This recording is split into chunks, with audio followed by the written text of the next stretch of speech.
Hello guys, welcome to my YouTube channel আমার Bangla furniture. তো দেখছেন আপনারা আমার বাংলা ফার্নিচার ইউটিউব চ্যানেলটি।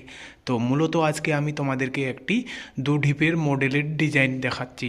দুঢিপ দরজার মডেলের ডিজাইন। তো এটার মূলত ডিজাইন করানো হয়ে গেছে, ঘষা মাজা কিছু করানো হয়নি, তাই ভাবলাম তোমাদের সামনে ভিডিওটি আমি শেয়ার করি।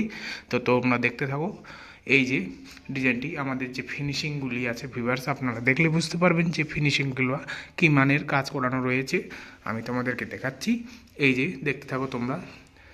চিকন নস্কা দিয়ে কিন্তু করানো হয়েছে। এটা কিন্তু পাক্কা 1 ইঞ্চি কাঠের মধ্যে খুদাই করে লাক্সারি মডেল করানো হয়েছে। তো এটা হচ্ছে মূলত আকাশমণি কাঠের মধ্যে। আমি দেখাচ্ছি তোমাদেরকে, এটা আকাশমণি কাঠ। এটি হলো 2 ধাপের দরজার কিন্তু মডেল। তো কেমন হয়েছে বন্ধুরা ডিজাইনটি? আশা করি সবাইকে ভালো লাগবে। আর ভালো লাগে থাকলে অবশ্যই কিন্তু লাইক করবেন ভিডিওতে এবং পাশে থাকা বেল আইকনটি অল করে রাখবেন।